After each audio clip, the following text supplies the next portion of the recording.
आदि निरंजन है गुरु नानक। धार के मूरत है जग आयो, लोक सुनियो परलोक सुनियो। विद लोक सुनियो सब दर्शन पायो, संगत पार्यो तारन को। गुरु नानक साहिब पंथ चलायो, वाहिगुरु श्री गुरु नानक साहिब।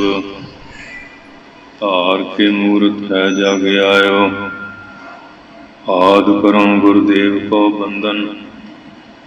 वाहिगुरु मुख माहे उचारी, दोए कर जोर करो चरणों पर। जाऊं सदा गुर को बलिहारी, कान सुने उपमा गुर की। गुरमूरत ध्यान हृदय में धारी, वाहिगुरु श्री गुरु नानक साहिब। सेवक सरन गही दरबारी, दंडौत बंदन अनक बार।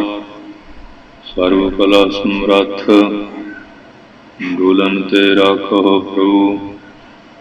नानक दे कर हथ, ज्ञान अंजन गुर दिया। अज्ञान अंधेर विनाश, हर कृपा ते संत भेटिया। नानक मन परगास, उचरै शास्त्र खाट। पिंग गिरन चढ़ जाए, औंद रखै बदरो सुनै। जो काल कृपा कराए, गुरु नानक पुरुषोत्तम परम परावरनाथ। जुगल चरण मम वंदना, धर पर माथ। गुरु नानक सुख सिंध को, हाथ जोर प्रणाम। जिस करना ते बड़ अगी, पाव है कात विश्राम। सतनाम श्री वाहिगुरु साहिब जी। श्लोक महला पंजवा। फरीदा भूम रंगावली, मंझ विसूला बाग। जो नार पीर निवाजिया, तिना अंच ना लाग। फरीदा भूम रंगावली, मंझ विसूला बाग। जो नार पीर निवाजिया, तिना अंच ना लाग। वाहिगुरु जी का खालसा, वाहिगुरु जी की फतेह। धन धन साहिब श्री गुरु नानक देव जी महाराज। धन धन साहिब श्री गुरु गोबिंद सिंह साहिब जी महाराज। धन धन साहिब श्री गुरु ग्रंथ साहिब महाराज जी की महान बख्शिश कृपालता का सदका आप सारिया संगतां सतगुरु जी के पावन पवित्र सचखंड दरबार गुरुद्वारा श्री बेर साहिब जी विखे हाजरी भरते हुए चल रही स्थान की मर्यादा के अनुसार अमृत वेले सतगुरों के सोहने प्रकाश हुए पंज बाणियां का नितनेम श्री आसा जी वार का संपूर्ण कीर्तन हरजस और चल रही लड़ीवार कथा 966 अंग से रामकुली की जो दूजी वार है और अंतिम पड़ाव के उत्ते है विचारां सरवण करते आ रहे। गुरु महाराज जी ने जिथे पहले सतगुरु और आप जी ने जो कृपा की उस बाणी का संकलन किया, एकत्र की और नाल वख-वख निरंकार परमेश्वर के जोड़े प्यारे संत भगत सन, उन्होंने बाणी नूं भी सत्कार बख्शिश किया और बाणी दे विच परमेश्वर का जो यश करने वाले हैं उन्होंने भी गिनती की है और परमेश्वर के बहुत सारे नाम वो भी वर्णन किए हैं और परमेश्वर के प्यारियों का कथन करदिया होया ये बचन कीते होर केते गावन, से मैं चित न आवन, नानक क्या विचारे। उहदे जस नूं बहुत गाउंदे, सारे तो याद भी नहीं होंदे, अनगिणते ही है। ये विचार की है परमेश्वर भी बेअंत रूप है, उहदे नाम भी बेअंत ही है,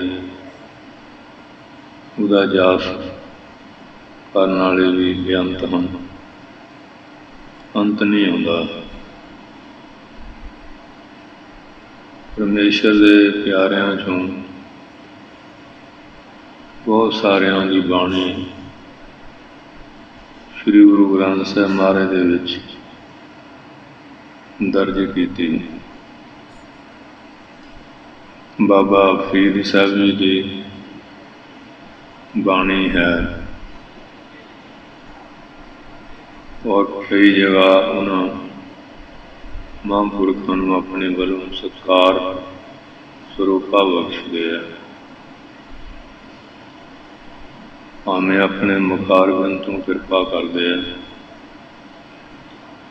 उन्होंने मुखातब करके उन्होंने मेहर करदिया हुए प्रसन्नता करते हुए उन्होंने नाम द्वारा बख्शिश कर देंगे। कई जगह जिथे कोई शंके का भास हुंदा है उत्थे नाल महला लिख के फिर वो जिहड़ा शंका है वो भी निवृत्त कर देंगे हैं। जिस तरह एक जगह बाबा फरीद साहब जी का शरीर विच रत नहीं रहिंदी ते महाराज कहंदे भी फरीद जी ऐसी गल तो है नहीं, ये तन सभो रत है, रत बिन तन ना होवे,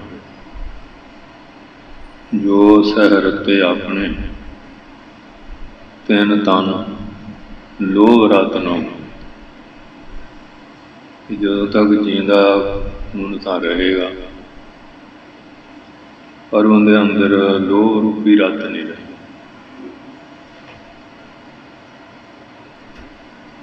कि कोई शंका ना करे। फरीद जी ने कहा भी रत ने, महाराज ने वो शंका निवृत्त कर दी।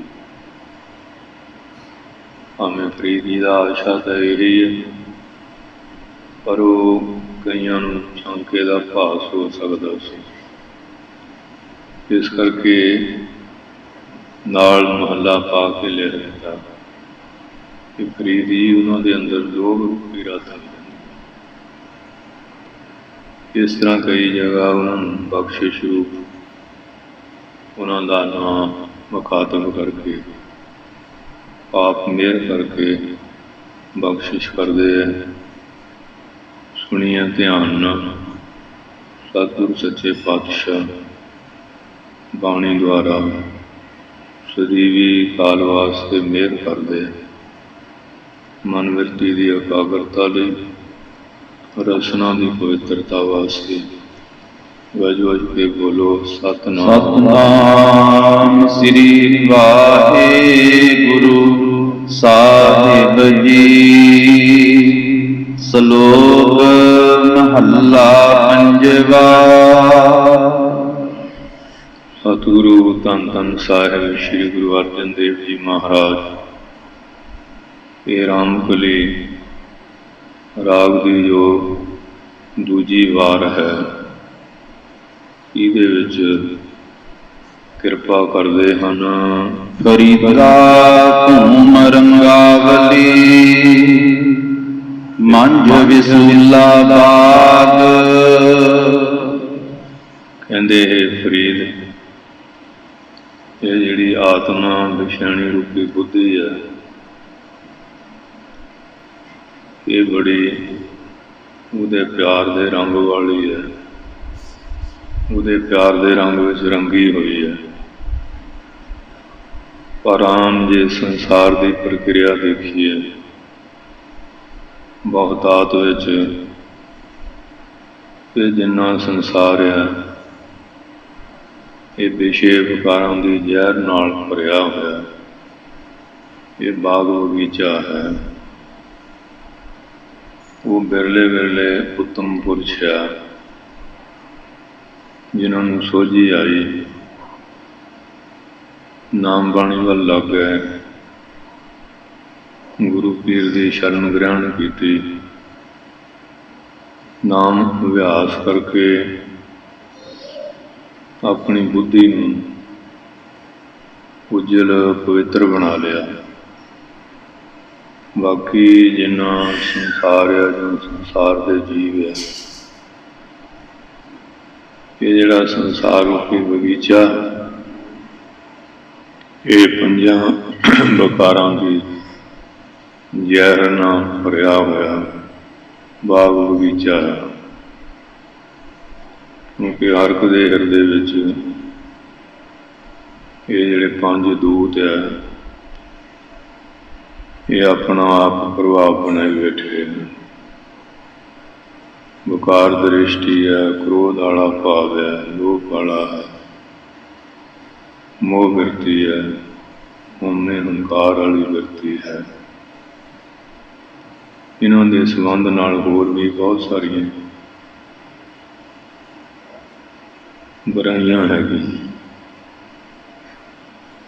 ਇਸ ਕਰਕੇ ਇਹ ਜਿਹੜਾ ਸੰਸਾਰ ਹੈ, ਇਹਦੇ ਅੰਦਰ ਇਹ ਪੰਜਾਂ ਵਿਕਾਰਾਂ ਦੀ ਜ਼ਹਿਰ ਹੈ। ਇਸ ਜ਼ਹਿਰ ਨਾਲ ਇਹ ਭਰਿਆ ਹੋਇਆ ਬਾਗ ਬਗੀਚਾ ਹੈ।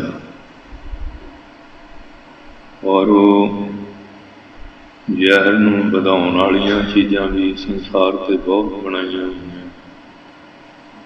ਸਿਨੇਮੇ ਵਗੈਰਾ ਹੈ, ਕਲੱਬ ਪੱਬ ਹੈ, ਥੀਏਟਰ ਹੈਗੇ, ਔਰ ਨਕਲਾਂ, ਰਾਸਾਂ ਅਤੇ ਮੁਜਰੇ, ਭੰਗੜੇ ਹੈ, ਡਾਂਸ, ਨਾਚ ਮੁਜਰੇ। ਇਹਨਾਂ ਸੁਸਾਇਟੀਆਂ ਵਿੱਚ ਜਾ ਕੇ ਇਹ ਵਿਕਾਰਾਂ ਦੀ ਜ਼ਹਿਰ ਨੂੰ ਬੜਾਵਾ ਮਿਲਦਾ ਹੈ। ਜਿੰਨਾ ਸੰਸਾਰ ਹੈ, ਉਹ ਇਹਨਾਂ ਚੀਜ਼ਾਂ ਨੂੰ ਦੇਖਣਾ ਪਸੰਦ ਵੀ ਬਹੁਤ ਕਰਦਾ ਹੈ, ਔਰ ਪੈਸੇ ਵੀ ਬਹੁਤ ਖਰਚਦੇ, ਲੱਖਾਂ ਰੁਪਏ। ਤੇ ਚੰਗੇ ਪਾਸੇ ਸੁਰਤੀ ਵਿਰਤੀ ਬਹੁਤ ਘੱਟ ਬੰਦੇ ਆ ਜਿਨ੍ਹਾਂ ਦੀ ਜਾਂਦੀ ਹੈ। ਔਰ ਜਿਹੜੇ ਕਥਾ ਕੀਰਤਨ, ਨਾਮ ਅਭਿਆਸ ਜਾਂ ਧਾਰਮਿਕ ਸਮਾਗਮ, ਉਸ ਪਾਸੇ ਰੁਚੀ ਰੱਖਦੇ ਹਨ। ਇਹ ਜਿੰਨਾ ਵੀ ਸੰਸਾਰ ਆ, ਇਹ ਵਿਸ਼ੇ ਵਿਕਾਰਾਂ ਦੀ ਜ਼ਹਿਰ ਨਾਲ ਭਰਿਆ ਹੋਇਆ। ਉਹ ਬਿਰਲੇ ਬਿਰਲੇ ਪੁਰਸ਼ ਆ, ਮਨ ਸਾਚਾ ਮੁਖ ਸਾਚਾ ਸੋਏ, ਖਬਰ ਨਾ ਵੇਖੈ ਕਿਸੇ ਨੂੰ ਕੋਏ। ਨਾਨਕ ਇਹ ਲੱਛਣ ਬ੍ਰਹਮ ਗਿਆਨੀ। ਉਹ ਬਿਰਲੇ ਬਿਰਲੇ ਪੁਰਸ਼ ਐਸੇ ਹੈ ਜਿਨ੍ਹਾਂ ਦੇ ਮੁਖ 'ਚ ਜਿਹੜਾ ਵਚਨ ਉਹ ਵੀ ਸਹੀ ਵਚਨ ਬੋਲਦੇ ਆ ਤੇ ਅੰਦਰ ਵੀ ਸੱਚਾਈ ਹੈ। ਕਈਆਂ ਦੇ ਅੰਦਰ ਕਪਟ ਹੈ, ਝੂਠ, ਹੇਰਾ ਫੇਰੀ ਹੈ, ਮੂੰਹ ਤੋਂ ਭਾਵੇਂ ਕਿੰਨੀਆਂ ਲੱਛੇਦਾਰ ਗੱਲਾਂ ਕਰੀ, ਪਰ ਜਿਹੜੇ ਗਿਆਨਵਾਨ ਆ ਉਹਨਾਂ ਦੇ ਅੰਦਰ ਵੀ ਸੱਚ ਹੈ ਤੇ ਮੁਖ ਤੋਂ ਵੀ ਸੱਚ ਹੀ ਬੋਲਦੇ ਆ। ਤੇ ਜਿਹੜੇ ਦੂਏ ਝੂਠੇ ਲੋਕ ਆ ਉਹਨਾਂ ਦੇ ਅੰਦਰ ਕੂੜ ਆ ਤੇ ਸੱਚ ਕਈ ਵਾਰੀ ਉਹਨਾਂ ਨੂੰ ਚੰਗਾ ਵੀ ਨਹੀਂ ਲੱਗਦਾ। ਜੇ ਕੋ ਬੋਲੇ ਸੱਚ ਕੂੜਾ ਜਲ ਜਾਵੇ, ਉਹ ਸੜ ਕੇ ਕੋਲੇ ਹੋ ਜਾਂਦੀ ਹੈ। ਉਹਨਾਂ ਅੰਦਰ ਕੂੜਿਆ ਨਾ, ਸੱਚੀ ਗੱਲ ਉਹਨਾਂ ਨੂੰ ਚੰਗੀ ਨਹੀਂ ਲੱਗਦੀ ਹੈ। ਸੋ ਇਸ ਵਾਸਤੇ ਫਰੀਦ ਜੀ ਹੈ ਜਿੰਨਾ ਸੰਸਾਰ ਇਹ ਵਿਸ਼ੇ ਵਿਕਾਰਾਂ ਦੀ ਜ਼ਹਿਰ ਨਾਲ ਭਰਿਆ ਹੋਇਆ, ਇਹ ਐਸਾ ਬਾਗ ਬਗੀਚਾ ਦੇਖਣ ਨੂੰ ਤੇ ਬੜਾ ਸੋਹਣਾ ਲੱਗਦਾ ਹੈ ਔਰ ਬੜਾ ਪੋਚਮਾ ਜਿਹਾ ਨਜ਼ਰ ਆ ਰਿਹਾ ਹੈ, ਕਿਉਂਕਿ ਜਿਹੜੀ ਝੂਠੀ ਚੀਜ਼ ਹੋਵੇ ਉੱਤੇ ਪੋਚਾ ਪਾਚੀ ਜ਼ਿਆਦਾ ਹੁੰਦੀ ਹੈ,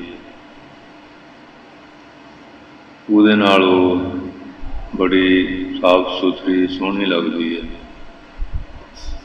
ਜਿਹੜੀ ਸੱਚਾਈ ਹੈ ਉਹਨੂੰ ਲੋੜ ਨਹੀਂ ਹੁੰਦੀ, ਹੁਣ ਸੋਨੇ 'ਤੇ ਤਾਂ ਕੋਈ ਮਲੰਮਾ ਚੜ੍ਹਦਾ ਨਹੀਂ।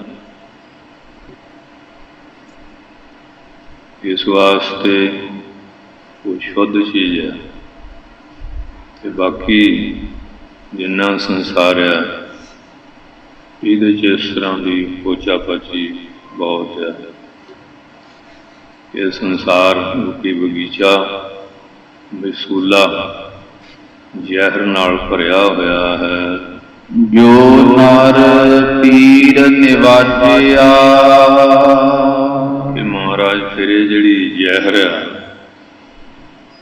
ਇਥੋਂ ਕਿਵੇਂ ਬਚਿਆ ਜਾਏ। ਬਚਨ ਆਪ ਜੀ ਦਾ ਸੱਚ ਹੈ ਕਿ ਹੈ ਤਾਂ ਇਸ ਤਰ੍ਹਾਂ ਦਾ ਹੀ ਹੈ। ਜ਼ਹਿਰ ਖਾ ਲਈ ਜਾਏ ਜਾਂ ਕੋਈ ਖਾ ਰਿਹਾ ਜੇ ਤਾਂ ਮਰ ਗਿਆ ਠੀਕ ਹੈ, ਜੇ ਜਿੰਦਾ ਤੇ ਉਹਨੂੰ ਬਚਾਉਣਾ ਤਾਂ ਪਏਗਾ ਨਾ। ਉੱਥੇ ਫਿਰ ਸਿਆਣਾ ਵੈਦ ਹਕੀਮ ਜਿਹੜਾ ਉਹ ਬਚਾਉਂਦਾ, ਜਿਵੇਂ ਅੱਜ ਕੱਲ੍ਹ ਹੁਣ ਆਖੇ ਆ ਜਿਹੜਾ ਚਿੱਟਾ ਇਹਦਾ ਧੂੰਆਂ ਲੈਂਦੇ ਉਹ ਅੰਦਰ ਜ਼ਹਿਰ ਪੈਦਾ ਹੋ ਜਾਂਦੀ ਹੈ। ਉਹ ਇੱਕ ਇਸ ਤਰ੍ਹਾਂ ਬੱਚਾ ਆਇਆ, ਉਹ ਫਿਰ ਜ਼ਿਆਦਾ ਬਿਮਾਰ ਹੋ ਗਿਆ। ਉਹ ਜਲੰਧਰ ਡਾਕਟਰਾਂ ਕੋਲ ਗਏ, ਉਹ ਕਹਿਣ ਲੱਗੇ ਇਹਦੇ ਅੰਦਰ ਬਹੁਤ ਜ਼ਹਿਰ ਇਕੱਠੀ ਹੋ ਗਈ ਹੈ। ਜਦੋਂ ਤੱਕ ਉਹ ਜ਼ਹਿਰ ਨਹੀਂ ਕੱਢਦੇ ਉਦੋਂ ਤੱਕ ਇਹਦੇ 'ਤੇ ਕੋਈ ਦਵਾਈ ਅਸਰ ਨਹੀਂ ਕਰੇਗੀ।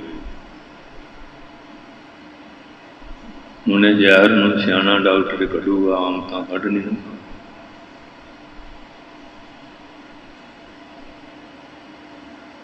ਉਹ ਫਿਰ ਉਹਨਾਂ ਨੇ ਪਹਿਲਾਂ ਉਹਦੀ ਜ਼ਹਿਰ ਕੱਢੀ, ਫਿਰ ਉਹ ਦਵਾਈਆਂ ਦੇਣੀਆਂ ਸ਼ੁਰੂ ਕੀਤੀਆਂ, ਫਿਰ ਉਹਨੂੰ ਆਰਾਮ ਹੋਣਾ ਸ਼ੁਰੂ ਹੋਇਆ। ਇਹ ਜਿਹੜੀ ਜ਼ਹਿਰ ਦੂਜੀ ਆ ਪੰਜਾਂ ਵਿਕਾਰਾਂ ਦੀ, ਦੁਨਿਆਵੀ ਤੌਰ 'ਤੇ ਉਹ ਡਾਕਟਰ ਸਤਿਕਾਰਯੋਗ ਆ ਜਿਹੜੇ ਦੁਖੀ ਮਰੀਜ਼ ਨੂੰ ਸਾਂਭਦੇ ਆ, ਤੰਦਰੁਸਤੀ ਦਿੰਦੇ ਆ ਸਰੀਰ ਕਰਕੇ। ਅਤੇ ਜਿੱਥੇ ਮਨ ਵਿੱਚ ਬੁੱਧੀ ਦੇ ਅੰਦਰ ਵਿਕਾਰਾਂ ਦੀ ਜ਼ਹਿਰ ਹੈ ਉੱਥੇ ਫਿਰ ਜਿਹੜੇ ਦੁਨਿਆਵੀ ਵੈਦ ਹਕੀਮ ਜਾਂ ਡਾਕਟਰ ਹੈ ਉਹ ਬੇਬਸ ਹੈ। ਉਹ ਵੀ ਕਹਿ ਦਿੰਦੇ ਆ ਕਿ ਭਈ ਸੰਤ ਮਹਾਤਮਾ ਕੋ ਜਾਓ, ਇੱਥੇ ਸਾਡੇ ਹੱਥ ਖੜੇ ਆ, ਇੱਥੇ ਸਾਡੀ ਬਾਹ ਪੇਸ਼ ਨਹੀਂ ਆਉਂਦੀ। ਪਾਪੇ ਕਹਿ ਦਿੰਦੇ ਅਸੀਂ ਆਪਣੇ ਗੁਰੂ ਪੀਰ ਨੂੰ ਮਨਾ ਲਾ, ਸਾਡੀ ਬੇਵਾਹ ਹੈ। ਤੇ ਗੁਰੂ ਮਹਾਰਾਜ ਕਹਿੰਦੇ ਆ ਕਿ ਜੋ ਨਰ ਪੀਰ ਨਵਾਜਿਆ, ਜਿਹੜੇ ਪੁਰਸ਼ ਗੁਰੂ ਜਾਂ ਪੀਰ ਦੁਆਰਾ, ਮੁਸਲਮਾਨ ਪੀਰ ਕਹਿ ਦਿੰਦੇ, ਆਪਾਂ ਗੁਰੂ ਕਹਿ ਦਿੰਦੇ, ਗੱਲ ਤਾਂ ਇੱਕੋ ਹੀ ਹੈ। ਜਿਹੜੇ ਅਧਿਆਤਮ ਬਾਦ ਦੀ ਸਿੱਖਿਆ ਦੇਣ ਵਾਲੇ, ਅਗਿਆਨਤਾ ਦਾ ਹਨੇਰਾ ਦੂਰ ਕਰਕੇ ਗਿਆਨ ਦਾ ਪ੍ਰਕਾਸ਼ ਕਰਨ ਵਾਲੇ ਉਹ ਗੁਰੂ ਹੈ। ਪੀਰ ਜਿਹੜੇ ਮਨ ਦੀ ਵਿਕਾਰਾਂ ਦੀ ਪੀੜਾ ਨੂੰ ਦੂਰ ਕਰਨ ਵਾਲੇ ਉਹ ਪੀਰ ਹੋ ਗਏ। ਕਿਉਂਕਿ ਹੁਣ ਗੱਲ ਫਰੀਦੀ ਨਾਲ ਕਰ ਰਹੇ ਆ, ਉਹ ਆਪਣੇ ਲਫ਼ਜ਼ਾਂ ਵਿੱਚ ਗੁਰੂ ਨੂੰ ਪੀਰ ਕਹਿੰਦੇ ਆ, ਤੇ ਜਿਹੜੇ ਉਹਨਾਂ ਦੇ ਸ਼ੇਸ਼ ਉਹਨਾਂ ਨੂੰ ਮਰੀਦ ਕਹਿੰਦੇ ਆ। ਆਪਾਂ ਗੁਰੂ ਤੇ ਸਿੱਖ ਕਹਿ ਦਿੰਦੇ ਹਾਂ ਜਾਂ ਸ਼ੇਸ਼ ਕਹਿ ਦਿੰਦੇ ਹਾਂ, ਉਹ ਮਰੀਦ ਕਹਿੰਦੇ ਆ। ਜਿਹੜੇ ਚੇਲੇ ਹੁੰਦੇ ਆ, ਪਿਊਪਲ ਹੁੰਦੇ ਆ, ਕਹਿੰਦੇ ਜਿਹੜੇ ਪੀਰ ਦੇ ਮਹਾਂਪੁਰਖ ਦੇ ਨਵਾਜੇ ਹੋਏ ਹਨ, ਤਿਨਾ ਅੰਚ ਨਾ ਲਾਗ। ਉਹਨਾਂ ਨੂੰ ਇਹ ਜਿਹੜੇ ਪੰਜਾਂ ਵਿਕਾਰਾਂ ਦੀ ਆਂਚ ਆਗਿਆ ਨੇ, ਇਹ ਨਹੀਂ ਲੱਗਦੀ। ਉਹਨਾਂ ਦਾ ਹਿਰਦਾ ਸ਼ਾਂਤ ਰਹਿੰਦਾ,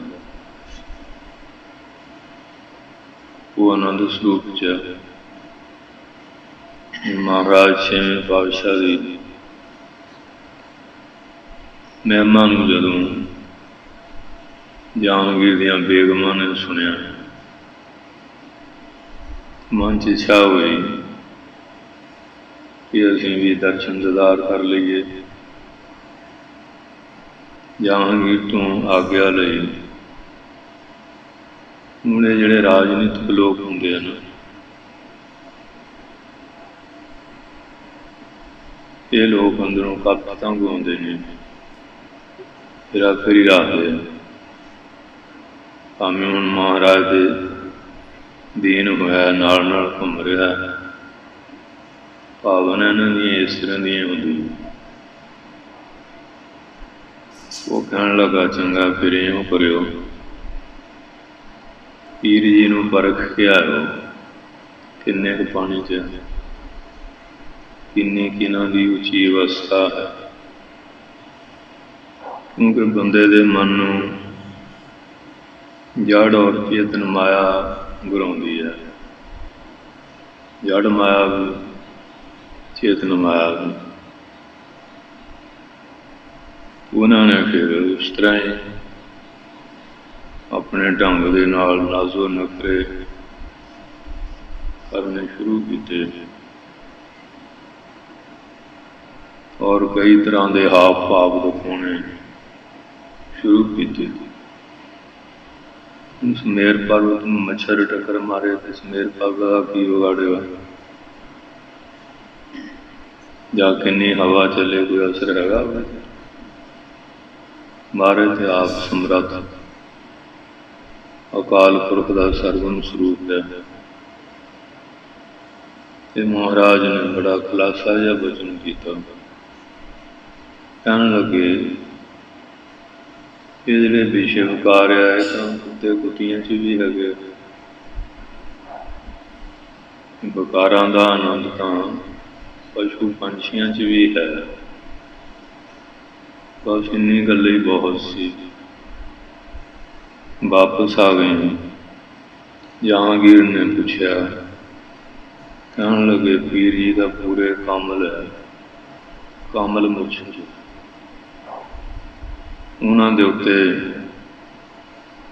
ਇਹ ਮੰਝ ਵਸੂਲਾ ਬਾਗ ਦਾ, ਇਹ ਹਾਵਾਂ ਭਾਵਾਂ ਦਾ, ਨਾਜ਼ੋ ਨਖਰਿਆਂ ਦਾ ਕੋਈ ਅਸਰ ਨਹੀਂ। ਧੰਨ ਧੰਨ ਸਾਹਿਬ ਸ਼੍ਰੀ ਗੁਰੂ ਹਰਗੋਬਿੰਦ ਸਾਹਿਬ ਜੀ ਮਹਾਰਾਜ ਸੰਪੂਰਨ ਸਤਿਗੁਰੂ ਹੈ। ਗੁਰੂ ਨਾਨਕ ਸਾਹਿਬ ਦੀ ਗੱਦੀ 'ਤੇ ਬਿਰਾਜਮਾਨ ਹੈ। ਜਦੋਂ ਮਹਾਰਾਜ ਦੀ ਸ਼ਰਨ ਵਿੱਚ ਆਇਆ, ਫਿਰ ਇਸਨੇ ਮੁਆਫੀ ਮੰਗੀ ਕਿ ਮਹਾਰਾਜ ਮਾਫ਼ ਕਰ ਦਿਓ, ਅਸੀਂ ਲੋਕ ਜਿਹੋ ਜਿਹੀ ਸਾਡੀ ਬਿਰਤੀ ਹੈ, ਜੈਸੀ ਦ੍ਰਿਸ਼ਟੀ ਤੈਸੀ ਸ੍ਰਿਸ਼ਟੀ, ਉਹੋ ਜਿਹਾ ਹੀ ਦੇਖਦੇ ਹਾਂ।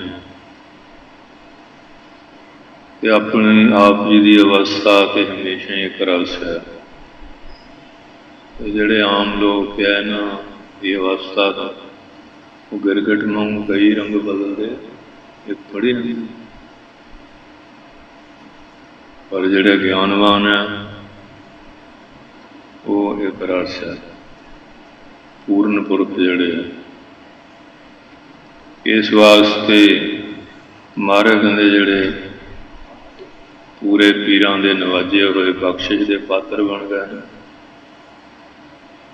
ਤੇ ਨਾ ਆਂਚ ਨਾ ਲਾਗ, ਜਿਨ ਮਿਲ ਮਾਰੇ ਪੰਥ ਸੂਰਵੀਰ, ਐਸੋ ਕੌਣ ਬਲੀ ਰੇ, ਜਿਨ ਪੰਜ ਮਾਰ ਬਦਾਰ ਗਦਾਰੇ, ਸੋ ਪੂਰਾ ਇਸ ਕਲੀ ਰੇ।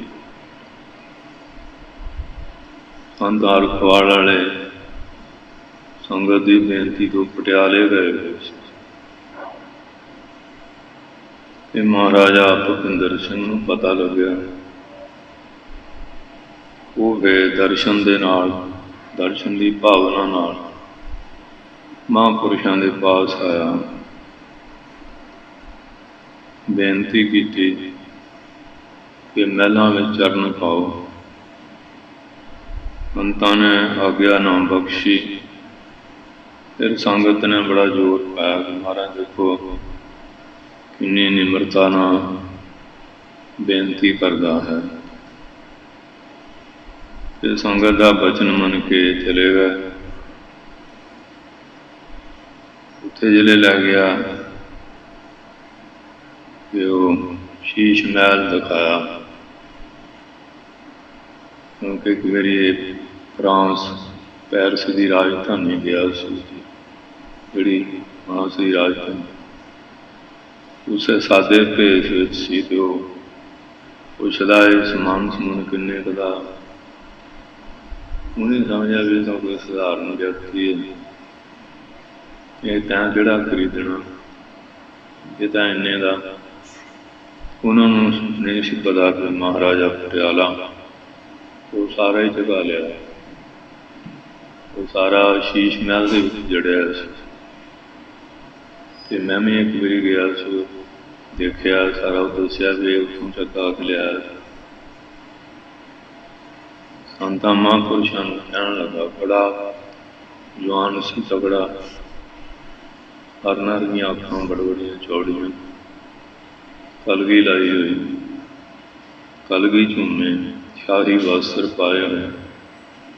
ਕਹਿਣ ਲੱਗਾ, ਸੰਤ ਜੀ ਇਸ ਮਹਿਲ ਵਿੱਚ ਮੈਂ ਜਾਂ ਤੁਸੀਂ ਆਏ ਆ,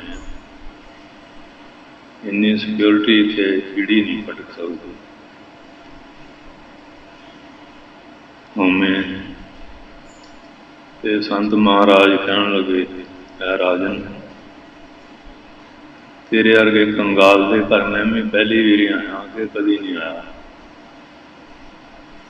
ਇੰਨਾ ਬਚਨ ਕਹਿ ਕੇ ਉਹ ਬਾਹਰ ਆ ਗਏ।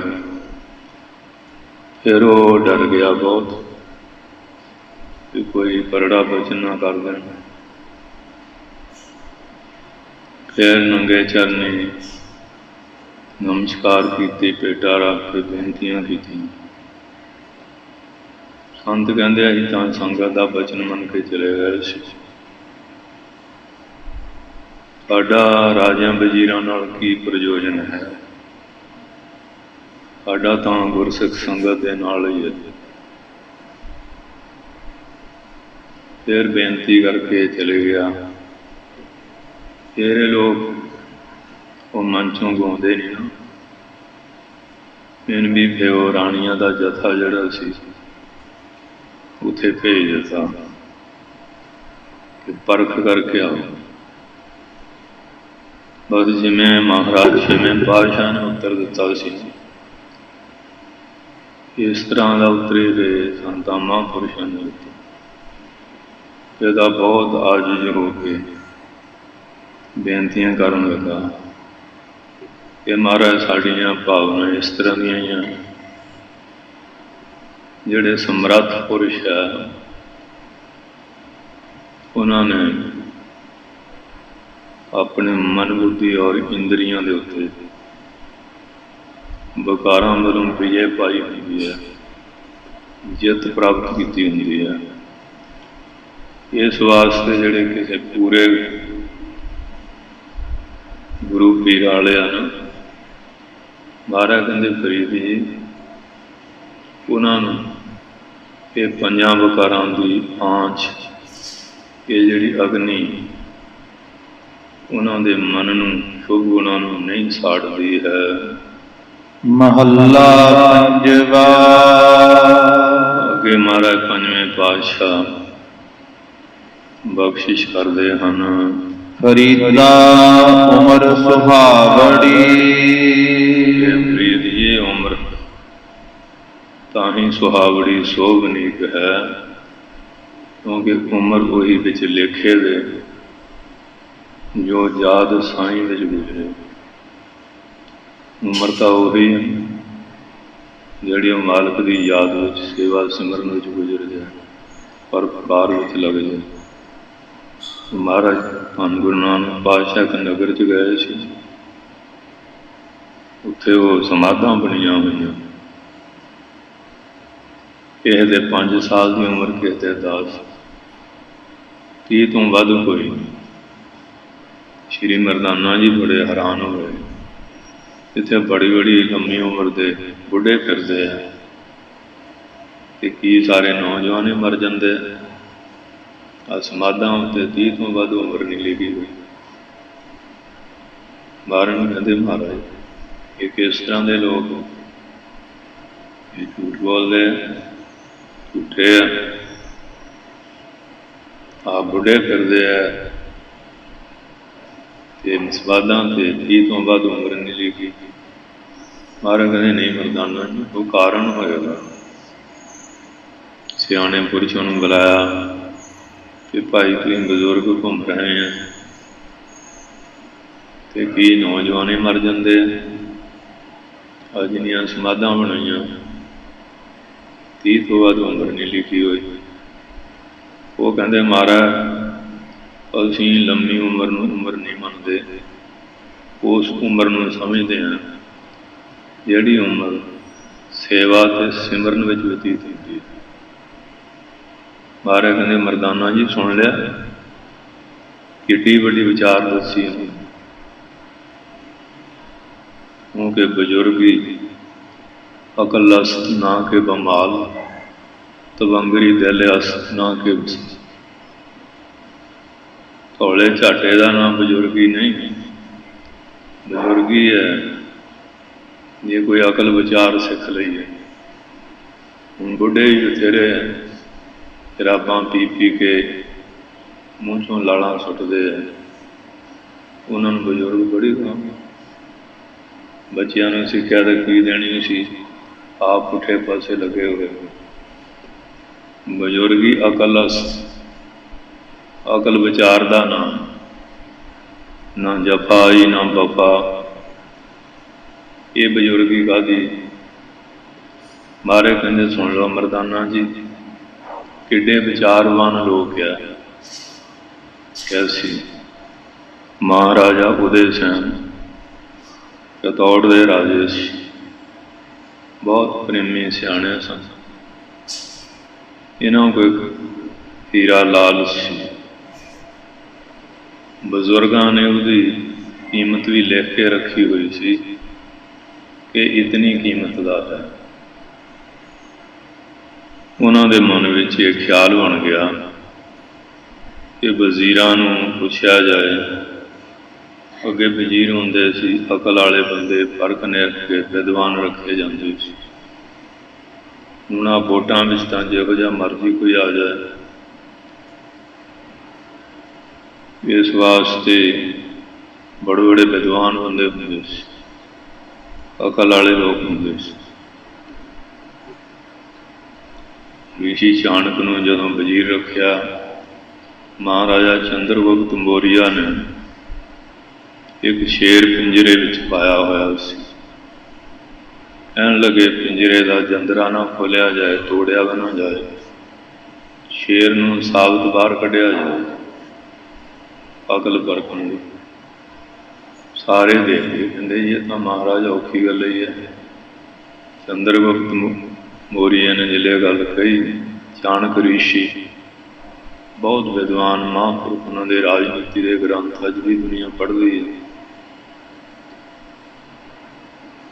ਉਹਨੇ ਦੇਖਿਆ ਇਹ ਮਸਾਲੇ ਦਾ ਬਣਿਆ ਹੋਇਆ, ਥੱਲੇ ਅੱਗ ਦਾ ਸੇਕ ਦੇ ਕੇ ਢਾਲ ਕੇ ਕੱਢ ਲਿਆ, ਮੁੜ ਕੇ ਬਣਾ ਕੇ ਫੇਰ ਆ ਦਿੱਤਾ। ਫੇਰ ਉਹਨੂੰ ਵਜ਼ੀਰ ਰੱਖਿਆ ਸੀ। ਤੇ ਹੁਣ ਤਾਂ ਇਸ ਤਰ੍ਹਾਂ ਦਾ ਹੀ ਕੰਮ ਹੈ, ਜਿਵੇਂ ਤੁਸੀਂ ਦੇਖੀ ਜਾਂਦੇ ਆ। ਹੁਣ ਤਾਂ ਤੁਹਾਡੀ ਪਰਚੀ ਤੇ ਹੈ, ਬੋਤਲਾਂ ਪੀਣ ਨੂੰ ਮਿਲ ਜਾਣ, ਡੋਡਿਆਂ ਦੀ ਭੁੱਕੀ ਮਿਲ ਜਾਏ, ਹੋਰ ਨਸ਼ੇ ਮਿਲ ਜਾਣ, ਤੁਹਾਨੂੰ ਪਾਗਲ ਬਣਾ ਕੇ ਵੋਟ ਲੈਣੀ ਹੈ। ਤੇ ਜਦੋਂ ਪਾਗਲ ਹੋ ਗਏ ਤੇ ਫਿਰ ਵੋਟ ਅਕਲ ਵਾਲੇ ਨੂੰ ਕਿੱਥੋਂ ਪਾਉਣਗੇ? ਫਿਰ ਉਹ 5 ਸਾਲ ਫਿਰ ਡੰਡਾ ਖਾਈ ਚਲੋ, ਇਹੋ ਜਿਹਾ ਫਿਰ ਹੁੰਦਾ ਰਹਿੰਦਾ। ਅੱਗੇ ਆਉਂਦਾ ਸੀ ਸਿਆਣੇ ਲੋਕ ਜਿਹੜੇ। ਹੁਣ ਮਹਾਰਾਜਾ ਉਦੈ ਸੈਨ ਚਿਤੌੜ ਦੇ ਮਹਾਰਾਣਾ, ਸਾਰਿਆਂ ਨੂੰ ਪੁੱਛਿਆ ਗਿਆ, ਕਿਉਂਕਿ ਬਜ਼ੁਰਗਾਂ ਨੇ ਮੁੱਲ ਜਿਹੜਾ ਲਿਖ ਕੇ ਰੱਖਿਆ ਸੀ, ਇਸ ਹੀਰੇ ਦਾ ਮੁੱਲ ਇਤਨਾ ਹੈ। ਹਾਰੇ ਪਾਰਖੂ ਜਵਾਰੀ ਬੁਲਾਏ,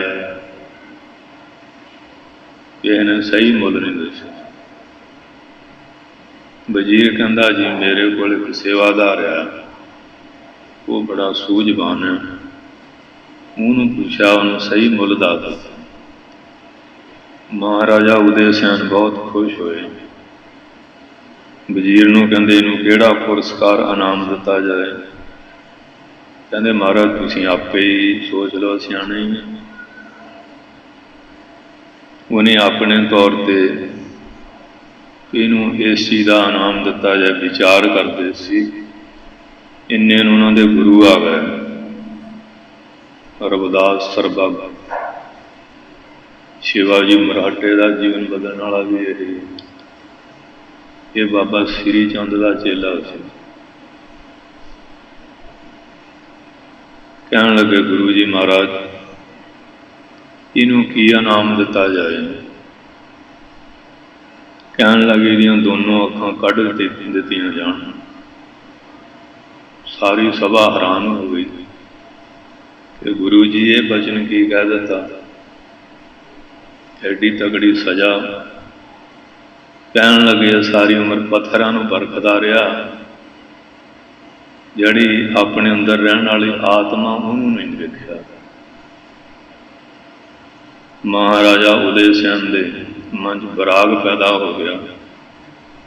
ਮਹਾਂਪੁਰਖਾਂ ਦੇ ਚਰਨਾਂ 'ਚ ਸੀਸ ਰੱਖ ਦਿੱਤਾ ਕਿ ਮਹਾਰਾਜ ਮੇਰੇ 'ਤੇ ਵੀ ਕਿਰਪਾ ਕਰੋ, ਇਸ ਦਾਸ 'ਤੇ ਵੀ ਕਿਰਪਾ ਕਰੋ ਕਿ ਸਾਨੂੰ ਆਪਣੀ ਆਤਮਾ ਦਾ ਗਿਆਨ ਹੋ ਜਾਏ, ਪਰਮਾਤਮਾ ਦਾ ਗਿਆਨ ਹੋ ਜਾਏ। ਉਹਨੇ ਫਿਰ ਕਿਰਪਾ ਕੀਤੀ, ਮਨ ਤੂੰ ਜੋਤ ਸਰੂਪ ਹੈ, ਆਪਣਾ ਮੂਲ ਪਛਾਣ, ਮਨ ਹਰ ਜੀ ਤੇਰੇ ਨਾਲ ਹੈ ਸਦਾ ਸਦਾ ਰੰਗ। ਆਪਣਾ ਸਰੂਪ ਸੱਚਿਤ ਆਨੰਦ ਸਰੂਪ ਹੈ। ਇਹ ਮਹਾਂਪੁਰਖਾਂ ਦੀ ਕਿਰਪਾ ਤੋਂ ਬਿਨਾਂ ਗੱਲਾਂ ਨਹੀਂ ਬਣਦੀਆਂ ਹੁੰਦੀਆਂ। ਆਪਣੇ ਆਪ ਜਿੰਨੀਆਂ ਮਰਜ਼ੀ ਟੱਕਰਾਂ ਮਾਰੇ। ਇਸ ਕਰਕੇ ਮਹਾਰਾਜ ਕਹਿੰਦੇ ਹਨ, ਇਹ ਫਰੀਦ ਜੀ, ਹਾਂਜੀ, ਫਰੀਦਾ ਉਮਰ ਸੁਹਾਵੜੀ, ਉਹਨਾਂ ਦੀ ਉਮਰ ਸੁਹਾਵੜੀ ਬੜੀ ਸੋਭਨੀਕ ਬਣ ਜਾਂਦੀ ਹੈ। ਸੰਗ ਸੁਵੰਨੜੀ ਦੇ, ਉਹਨਾਂ ਮਹਾਂਪੁਰਖਾਂ ਦੀ ਸੰਗਤ ਕਰਕੇ, ਸੇਵਾ ਕਰਕੇ, ਬਚਨ ਆਗਿਆ ਦਾ ਪਾਲਣ ਕਰਕੇ ਇਹ ਦੇਹ ਵੀ, ਇਹ ਸੁਵੰਨੜੀ ਸ੍ਰੇਸ਼ਟ ਬਣੀ ਰੰਗ ਵਾਲੀ ਬਣ ਜਾਂਦੀ ਹੈ। ਵਿਰਲੇ ਕੇਈ ਪਾਈ ਅਨ। ਉਹ ਵਿਰਲੇ ਹੀ ਹੈ ਜਿਹੜੇ ਆਤਮਾ ਬੋਧ ਪਰਮਾਤਮਾ ਦੇ ਮਿਲਾਪ ਦਾ ਗਿਆਨ ਪ੍ਰਾਪਤ ਕਰਦੇ ਆ। ਬਾਕੀ ਆ ਕਿਤਾਬੀ ਗਿਆਨ ਵਾਸਤੇ ਦੁਨੀਆ ਦੇਸਾਂ ਪ੍ਰਦੇਸਾਂ ਥੋੜ੍ਹਾ ਧੱਕੇ ਖਾ ਰਹੀ, ਲੱਖਾਂ ਕਰੋੜਾਂ ਰੁਪਏ ਖਰਚਦੇ ਆ। ਇਸ ਪਾਸੇ ਤਾਂ ਕਿਸੇ ਦਾ ਧਿਆਨ ਹੀ ਹੈ ਨਹੀਂ। ਬਿਰਲੇ ਪੁਰਸ਼ ਹਨ ਜੋ ਇੱਧਰ ਤੁਰਦੇ ਆ, ਉਹ ਆਪਣੀ ਅਵਸਥਾ ਦਾ ਗਿਆਨ ਪ੍ਰਾਪਤ ਕਰਦੇ ਹਨ। ਜਿਨ੍ਹਾਂ ਪਿਆਰੇ ਨੇਹ, ਜਿਨ੍ਹਾਂ ਦਾ ਉਸ ਪਿਆਰੇ ਪਰਮਾਤਮਾ ਨਾਲ ਨੇਹ ਪਿਆਰ ਹੈ। ਬਾਕੀ ਦਾ ਦੁਨੀਆ ਮੋਹ ਮਮਤਾ ਦੇ ਵਿੱਚ ਗਰਕ ਹੋਈ ਪਈ ਹੈ। ਪੰਕਜ ਮੋਹ ਪਗ ਨਹੀਂ ਚਾਲੈ, ਹਮ ਦੇਖਾ ਤਾਂ ਡੁੱਬੀ ਹਲੇ। ਇਹ ਮੋਹ ਰੂਪੀ ਚੱਕੜ ਦਲਦਲ ਦੇ ਵਿੱਚ ਗਰਕ ਹੋ ਰਹੇ। ਆਉਣਗੇ ਬਾਬਾ ਜੀ ਅਰਦਾਸ ਕਰੋ, ਆਸ਼ੀਰਵਾਦ ਦਿਓ, ਸਾਡੇ ਬੱਚੇ ਬੱਚੀਆਂ ਸੁਖੀ ਰਹਿਣ। ਤੁਹਾਡੀ ਤਾਂ ਅਰਦਾਸ ਕਰ ਦਿਓ, ਬਾਕੀ ਸੰਸਾਰ ਕਿੱਧਰ ਜਾਊਗਾ। ਸਾਡੇ ਗੁਰੂ ਦਾ ਉਪਦੇਸ਼ ਹੈ ਸਰਬੱਤ ਦੇ ਭਲੇ ਦਾ। ਤੁਸੀਂ ਆਪਣੇ ਤੱਕ ਹੀ ਸੀਮਤ ਹੋਏ ਬੈਠੇ ਆ। ਸਾਰਾ ਸੰਸਾਰ ਆਪਣਾ ਹੀ ਭਲਾ ਮਨਾਉਂਦਾ ਨਾ, ਗੁਆਂਢੀ ਦਾ ਥੋੜ੍ਹੀ ਭਲਾ ਮਨਾਉਂਦਾ। ਉਹ ਸ਼ਿਵ ਜੀ ਦੀ ਤਪੱਸਿਆ ਕੀਤੀ, ਬਹੁਤ ਸੇਵਾ ਕਰਦਾ ਹੈ। ਪਾਰਵਤੀ ਕਹਿੰਦੇ ਮਹਾਰਾਜ ਨੂੰ ਕੁਝ ਦੇਣਾ ਚਾਹੀਦਾ, ਕਹਿੰਦੇ ਲੈਣ ਦੇ ਲਾਇਕ ਨਹੀਂ। ਕਹਿੰਦੇ ਨਹੀਂ ਜੀ ਕਿਰਪਾ ਕਰੋ, ਬੜਾ ਪ੍ਰੇਮੀ ਹੈ। ਕਹਿੰਦੇ ਮੋਮੋ ਠਗਣਾ ਤੈਨੂੰ ਦੀਦਾ ਹੀ ਹੈ। ਕਹਿੰਦੇ ਨਹੀਂ ਪੁੱਛ ਲੈਂਦੇ, 10 ਪ੍ਰੇਮੀਆਂ ਕੀ ਚਾਹੀਦਾ। ਕਹਿੰਦੇ ਮਹਾਰਾਜ ਜਿੰਨੀ ਚੀਜ਼ ਮੈਨੂੰ ਮਿਲੇ ਗੁਆਂਢੀ ਨੂੰ ਦੁੱਗਣੀ ਮਿਲੇ। ਮੇਰੇ ਘਰ ਮੂਹਰੇ ਖੂਹ ਲੱਗ ਜਾਵੇ, ਗੁਆਂਢੀ ਦੇ 2 ਲੱਗਣੇ ਸੀ। ਕਹਿੰਦੇ ਦੇਖੋ ਮਹਾਰਾਜ ਇਹ ਗੁਆਂਢੀ ਵਾਸਤੇ ਦੁੱਗਣਾ ਮੰਗ ਰਿਹਾ। ਕਹਿੰਦੇ ਠਹਿਰ ਜਾ, ਦੇਖੀ ਚੱਲ। ਉਹ ਸੰਖ ਦਿੱਤਾ, ਸੰਖ ਭਗਵਾਨ ਮੇਰੇ ਇੱਕ ਖੂਹ ਲੱਗ ਗਿਆ, ਗੁਆਂਢੀ ਦੇ 2 ਲੱਗ ਗਿਆ। ਸੰਖ ਭਗਵਾਨ ਮੇਰੀ ਇੱਕ ਅੱਖ ਕਾਣੀ ਹੋ ਜਾਏ। ਗੁਆਂਢੀ ਦੀਆਂ ਤਾਂ ਦੋਨੋਂ ਫੁੱਟਣੀਆਂ ਸੀ ਨਾ, ਅਤੇ ਜਦੋਂ ਹੁਣ ਅੰਨਾ ਹੋਇਆ ਤਾਂ ਖੂਹ 'ਚ ਡਿੱਗਣਾ ਹੀ ਸੀ। ਕਹਿੰਦੇ ਆ ਦੇ ਲਾ ਬਾਰੇ, ਇਹੋ ਜਿਹਾ ਹੁੰਦੇ ਆ। ਇਹ ਨਹੀਂ ਭਲਾ ਮਨਾਉਣ ਵਾਲੇ ਲੋਕ, ਇਹ ਵਰਦੇ ਲੈ ਕੇ ਨਹੀਂ। ਕਹਿੰਦੇ ਮਾਰਾ ਹੁਣ ਫਿਰ ਕਹਿੰਦੇ ਇਹਨੇ ਇਹ ਕੰਮ ਕਰਨਾ ਰੋਜ਼, ਜਿਹੋ ਜਿਹਾ ਸ਼ੁਰੂ ਕਰ ਲਿਆ। ਕਹਿੰਦੇ ਫਿਰ ਹੁਣ ਤੂੰ ਆਪਣੀ ਕੋਈ ਚਰਿੱਤਰੀ ਜਿਹੀ ਦਿਖਾ ਦੇ। ਉਹ ਕਹਿੰਦੀ ਭਗਤ ਜੀ ਉਹ ਮੇਰੇ ਘਰ ਵਾਲਾ ਤਾਕਤ ਪੂਰਾ, ਖਾਣ ਵਾਲਾ ਬਾਬਲਾ, ਤੂੰ ਤੇ ਯਕੀਨ ਕਰੀ ਬੈਠੇ। ਆਹ ਸੰਖ ਜਿਹਾ ਕਿੱਧਰ ਇਹਨੂੰ ਫੁੱਟ ਪਰੇ। ਆਹ ਲੈ ਸੰਖ, ਲਪੋਟ ਸੰਖ, ਚੌਂਕੀ 'ਤੇ ਰੱਖ ਕੇ ਧੂਪ ਬੱਤੀ ਕਰਕੇ ਸੰਖ ਭਗਵਾਨ ਆਹ ਹੋ ਜਾਏ। ਮੈਂ ਕਹਿਣਾ ਹਾਂ ਜੀ ਹੋ ਜੂ, ਹੋਣਾ ਉਹਨਾਂ ਕੁਝ। ਫਿਰ ਐਲਸਟਾਂਗ ਨਾਲ ਖਹਿੜਾ ਛੁਡਾਇਆ। ਇਹ ਜਿੰਨਾ ਸੰਸਾਰ ਆ ਉਹ ਤਾਂ ਇਸ ਤਰ੍ਹਾਂ ਹੀ ਹੈ। ਆਪਣਾ ਆਪਣੇ ਪਰਿਵਾਰ ਦਾ ਅੱਜ ਕੱਲ੍ਹ ਤਾਂ ਇਹ ਵੀ ਨਹੀਂ ਸੋਚਦੇ। ਅੱਜ ਦੇ ਚਿੱਟੇ ਚੁੱਟੇ ਧੂੰਆਂ ਲੈਂਦੇ ਆ, ਨਸ਼ੇ ਨੁਸ਼ੇ ਕਰਦੇ ਆ। ਉਹਨਾਂ ਨੂੰ ਥੋੜ੍ਹੀ ਫਿਕਰ ਆ ਘਰ ਵਾਲੀ ਦਾ ਜਾਂ ਨਿਆਣਿਆਂ ਦਾ। ਹੁਣ ਉਹਨਾਂ ਨੂੰ ਪਰਿਵਾਰ ਦਾ ਆਪਣਾ ਵੀ ਫਿਕਰ ਨਹੀਂ, ਆਪਣੀ ਦੇਹ ਵੀ ਗਾਲੀ ਜਾਂਦੇ। ਉਹ ਗਏ ਗੁਜ਼ਰੇ ਜਿਹੜੇ ਲੋਕ, ਉਹਨਾਂ ਦੀ ਤਾਂ ਹਾਲਤ ਹੋਈ। ਉਹ ਔਰਤਾਂ ਧੱਕੇ ਖਾਂਦੀਆਂ ਫਿਰਦੀਆਂ, ਇਸ ਤਰ੍ਹਾਂ ਦਾ ਬੁਰਾ ਹਾਲ ਹੈ। ਕੁੱਟ ਕਟਾਪਾ ਚੜ੍ਹਦਾ, ਨਸ਼ੇ ਪੱਤੇ ਛੱਡ ਛਡਾਈਆਂ, ਕੀ ਕੁਝ ਹੋ ਰਿਹਾ। ਮੁਕੱਦਮੇ ਬਾਜ਼ੀਆਂ ਅਖਬਾਰਾਂ ਪੜ੍ਹੋ, ਸੁਰਖੀਆਂ ਇਹੋ ਜਿਹੀਆਂ ਪੜ੍ਹ ਕੇ ਤੁਸੀਂ ਹੈਰਾਨ ਹੋ ਜਾਓ। ਇਸ ਵਾਸਤੇ ਜਿਨ੍ਹਾਂ ਨੂੰ ਜਨਮ ਦਿੱਤਾ, ਜਨਮਦਾਤੇ ਬਣੇ ਆ, ਉਹਨਾਂ ਦੇ ਪੈਰੀ ਬਣੇ ਹੋਏ ਆ। ਇਹ ਸੰਸਾਰ ਕਲਯੁਗ ਇਹ ਹੈ, ਸਿੰਘ ਪੂਜ ਥੋੜ੍ਹੀ। ਇਸ ਵਾਸਤੇ ਮਹਾਰਾਜ ਦੱਸਦੇ ਹਨ ਵਿਰਲੇ ਕੇਈ ਪਾਈ ਅਨ। ਉਹ ਬਿਰਲੇ ਹੀ ਆ ਕੋਈ ਜਿਹੜੇ ਇਸ ਅਵਸਥਾ ਨੂੰ ਫਰੀਦ ਸਾਹਿਬ ਜੀ ਪ੍ਰਾਪਤ ਕਰਦੇ ਹਨ। ਜਿਨ੍ਹਾਂ ਪਿਆਰੇ ਨੇਹ, ਜਿਨ੍ਹਾਂ ਦਾ ਪਿਆਰੇ ਪਰਮਾਤਮਾ ਖੁਦਾ ਦੇ ਨਾਲ ਨੇ। ਬਾਕੀ ਦਾ ਮੋਹ ਮਮਤਾ ਜੀ ਨੂੰ ਤੇ ਧ੍ਰਿਤਰਾਸ਼ਟਰ ਦੁਰਯੋਧਨ ਦੇ ਮੋਹ ਵਿੱਚ ਮਹਾਭਾਰਤ ਕਰਾ ਕੇ ਪੁੱਤ ਵੀ ਮਰਾ ਲੈ, ਸਾਰੀ ਦੁਨੀਆ ਤਬਾਹ ਕਰਾ ਲਈ ਔਰ ਹਿੰਦੁਸਤਾਨ ਦੀ ਗੁਲਾਮੀ ਦਾ ਨੀਂਹ ਪੱਥਰ ਰੱਖਿਆ ਗਿਆ। ਇਹ ਮਹਾਭਾਰਤ ਯੁੱਧ ਨੇ ਗੁਲਾਮੀ ਦਾ ਨੀਂਹ ਪੱਥਰ ਰੱਖਿਆ ਗਿਆ। ਬਹੁਤ ਤਬਾਹੀ ਹੋ ਗਈ। ਫਿਰ ਵਿਦੇਸ਼ੀਆਂ ਦੇ ਹਮਲੇ ਸ਼ੁਰੂ ਹੋ ਗਏ। ਤਾਂ ਲੁੱਟਣ ਨੂੰ ਆਉਂਦੇ ਸੀ। ਫਿਰ ਦੇਖਿਆ ਕਿ ਸਾਹਾਂ ਸੁਰਤ ਗਵਾਈਆ, ਰੰਗ ਤਮਾਸ਼ੇ 'ਚ ਆਏ। ਇਹ ਰੰਗਾਂ ਤਮਾਸ਼ਿਆਂ ਵਿੱਚ ਲੱਗ ਗਏ। ਦੇਸ਼ ਦੀ ਰੱਖਿਆ ਲਈ ਔਰ ਸ਼ਾਸਤਰ ਵਸਤਰ ਦੀ ਵਿਦਿਆ ਅਭਿਆਸ ਛੱਡ ਦਿੱਤਾ। ਦੇਖਿਆ ਕੋਈ ਬੇਲੀ ਵਾਰਸ ਨਹੀਂ, ਉਹ ਫਿਰ ਮਾਲਕ ਬਣ ਕੇ ਬਹਿ ਗਏ। 850 ਸਾਲ ਮੁਗਲਾਂ ਦੀ ਕੁੱਟ ਖਾਧੀ, ਰੱਜ ਕੇ ਜ਼ੁਲਮ। ਫਿਰ ਗੋਰੇ ਆ ਗਏ, 350 ਸਾਲ ਉਹਨੀ ਚਣੇ ਚੰਗੇ ਚੁਵਾਏ। ਇਸ ਤਰ੍ਹਾਂ ਦਾ ਹਾਲ ਹਵਾਲ। ਉਹ ਤਾਂ ਹੁਣ ਇਤਿਹਾਸ ਹੀ ਸਕੂਲਾਂ ਦੀਆਂ ਕਿਤਾਬਾਂ 'ਚੋਂ ਕੱਢ ਦਿੱਤਾ ਤੇ ਪੜ੍ਹ ਕੇ ਪਤਾ ਲੱਗੇ ਇੱਥੇ ਕੀ ਕੁਝ ਹੁੰਦਾ ਰਿਹਾ। ਔਰ ਇਹਨਾਂ ਤੋਂ ਜਾਨ ਛਡਾਉਣ ਵਾਸਤੇ ਗੁਰੂ ਮਹਾਰਾਜ ਨੇ, ਖਾਲਸੇ ਨੇ ਕਿੰਨੇ ਬਲੀਦਾਨ ਦਿੱਤੇ, ਉਹ ਇਤਿਹਾਸ ਦੇ ਕਰਕੇ ਹੀ ਸਾਫ਼ ਕਰ ਦਿੱਤੇ। ਹੋਰ ਦੀ ਹੋਰੇ ਕੁਝ ਕਰੀ ਜਾਂਦੇ ਆ। ਸੋ ਇਸ ਵਾਸਤੇ ਹੁਣ ਪਤਾ ਤਾਂ ਹੀ ਲੱਗੇ ਕਿ ਗੁਰੂ ਘਰ ਨੇ ਕਿੰਨੇ ਪਰਉਪਕਾਰ ਕੀਤੇ। ਤੇ ਆਪਾਂ ਵੀ ਉਦਮ ਨਹੀਂ ਕਰਦੇ, ਗੰਦੇ ਲਿਟਰੇਚਰ ਪੜ੍ਹਦੇ ਹਾਂ, ਗੰਦੀਆਂ ਫਿਲਮਾਂ ਦੇਖਦੇ ਹਾਂ। ਗੁਰੂ ਸਾਹਿਬ ਦਾ ਜਾਂ ਸ਼ਹੀਦਾਂ ਦਾ, ਸਿੰਘ ਸਿੰਘਾਂ ਦਾ ਇਤਿਹਾਸ ਪੜ੍ਹਦੇ ਸੁਣਦੇ ਨਹੀਂ। ਅਤੇ ਉਹ ਜਿਹੋ ਜਿਹੀਆਂ ਗੱਲਾਂ ਸੁਣਦੇ ਹਾਂ ਉਸ ਤਰ੍ਹਾਂ ਦੀ ਡਰੈਸ, ਉਸ ਤਰ੍ਹਾਂ ਦੀਆਂ ਸ਼ਕਲਾਂ ਸ਼ੁਕਲਾਂ ਜਿਹੀਆਂ ਬਣਾਈ ਫਿਰਦੇ ਆ। ਸਤਿਗੁਰ ਸੱਚੇ ਪਾਤਸ਼ਾਹ ਕਹਿੰਦੇ ਬਿਰਲੇ ਹੀ ਇਸ ਅਵਸਥਾ ਨੂੰ ਪਾਉਂਦੇ ਹਨ। ਪੌੜੀ ਹਾਂਜੀ। ਜਪ ਤਪ ਸੰਜਮ ਦਇਆ ਧਰਮ। ਹੁਣ ਤਾਂ ਕਹਿੰਦੇ ਜਪ ਕਰਨਾ, ਅੱਜ ਕੱਲ੍ਹ ਦੇ ਗਿਆਨੀ ਕਥਾ ਕਰਦੇ ਗੁਰਮਤਿ ਵਿੱਚ ਜਪ ਕਰਨਾ ਮਨਮਤ। ਪਤਾ ਨਹੀਂ ਗੁਰਮਤਿ ਕਿਹੋ ਜਿਹੀ ਲਿਆਉਣੀ ਚਾਹੁੰਦੇ ਆ। ਮਹਾਰਾਜ ਹੁਣ ਕੀ ਦੱਸਦੇ, ਉਹ ਤਾਂ ਕਹਿੰਦੇ ਜਪ ਤਪ ਸੰਜਮ ਧਰਮ ਕਮਾਇਆ, ਸੇਵਾ ਸਾਧਨਾ ਜਾਣਿਆ ਹਰ ਰਾਇਆ। ਕਹੋ ਨਾਨਕ ਹਮ ਨੀਚ ਕਰਮਾ, ਸਰਨ ਪਰੇ ਕੀ ਰਾਖੋ ਸਰਮਾ। ਜਪ ਤਪ ਕਾ ਬੰਦ ਬੇੜ ਰਾਜਤ ਲੰਘੇ ਬੇਹੇਲਾ, ਨਾ ਸਰਵਰ ਨਾ ਉਛਲੈ। ਆਉਂਦਾ ਕਿ ਨਹੀਂ ਮਨ? ਇਹ ਹੁਣ ਲੋਕਾਂ ਨੂੰ ਪੁੱਠੇ ਪਾਸੇ ਲਾਈ ਜਾਂਦੇ ਆ। ਹਾਂਜੀ ਪੜ੍ਹੋ। ਜਪ ਤਪ ਸੰਜਮ ਦਇਆ ਧਰਮ।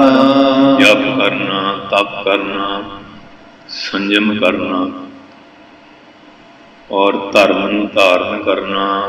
ਦਇਆ ਧਰਮ।